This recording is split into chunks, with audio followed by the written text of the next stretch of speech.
Pour ou contre la cigarette électronique, le nouveau produit star des fumeurs est dans le viseur du gouvernement. La ministre de la Santé, Marisol Touraine, vient en effet d'annoncer l'ouverture d'une enquête sur ses effets. Et c'est vrai que pour l'instant, on ne sait pas grand-chose sur la nocivité de l'appareil, alors que dans le même temps, les ventes s'envolent et que presque tout est made in China. Lorraine Gublin, Pascal Caron. Ce fumeur consomme un paquet par jour de cigarettes, mais aujourd'hui, il vient goûter sa première cigarette électronique pour arrêter de fumer. Essayez le modèle qui va vous correspondre. Okay. Et j'essaye de trouver le bon taux de nicotine qui va vous satisfaire. J'ai vraiment vu quelqu'un qui fait premier essai aussi, en respectant aussi bien les règles. C'est quand même impressionnant. Dans cette boutique, un fumeur peut choisir le parfum de sa cigarette, une trentaine de goûts au choix. Surtout, il choisit le taux de nicotine qu'il veut inhaler à chaque bouffée. Dans ses flacons, le fameux liquide aspiré sous forme de vapeur. Pour ce fumeur, cette e-cigarette est un bon compromis. Quand on fait une soirée ensemble, entre amis, éviter de les polluer et moi de garder, on va dire, mon petit plaisir. Vendue dans des dizaines de boutiques en France, sans contrôle préalable, cette cigarette autorisée partout, même au restaurant, connaît un franc succès. D'après les fabricants, 500 000 Français l'utiliseraient régulièrement. Et le chiffre d'affaires des fabricants en Europe atteint aujourd'hui 500 millions d'euros. Un attrait, surtout grâce à son prix.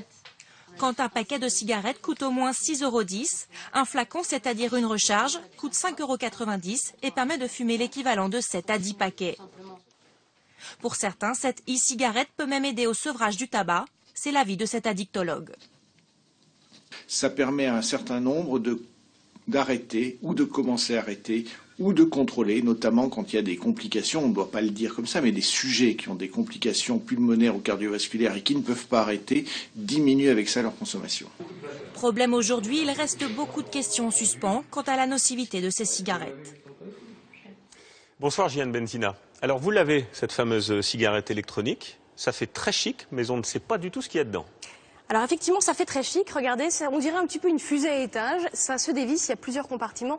Celui qui nous intéresse, c'est celui-ci, ça s'appelle le réservoir. Je vais vous montrer un petit peu ce qu'il y a à l'intérieur. Regardez, 95% de ce réservoir est contenu, il y a du propylène glycol et ce qu'on appelle de la glycérine. Ce sont deux produits chimiques qui sont responsables du goût de la fumée dans la cigarette électronique. Le propylène glycol, c'est un produit que l'on retrouve dans le maquillage, dans l'antigel, et on sait qu'à long terme, eh bien, les effets ne sont pas très bien connus, on ne maîtrise pas encore ce qu'il provoque dans l'organisme.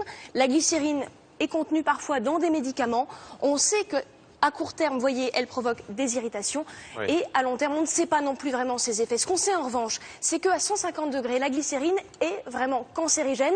L'inconnu, c'est quoi? C'est qu'on ne sait pas jusqu'à quelle température elle va monter dans une cigarette électronique. Et ça, c'est vraiment, Julien, l'une des réponses que devra apporter l'enquête diligentée par Marisol Touraine. Qu'est-ce qu'il nous reste ensuite? Il nous reste des arômes, café, banane, chocolat, c'est un petit peu comme dans les yaourts.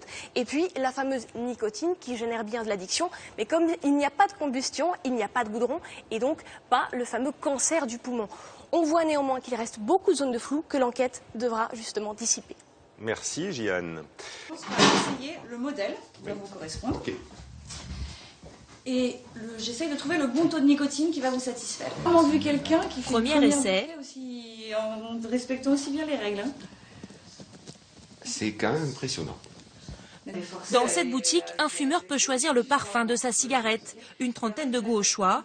Surtout, il choisit le taux de nicotine qu'il veut inhaler à chaque bouffée. Dans ses flacons, le fameux liquide aspiré sous forme de vapeur. Pour ce fumeur, cette e-cigarette est un bon compromis.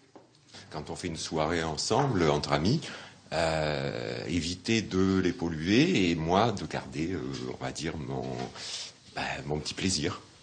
Vendue dans des dizaines de boutiques en France, sans contrôle préalable, cette cigarette autorisée partout, même au restaurant, connaît un franc succès.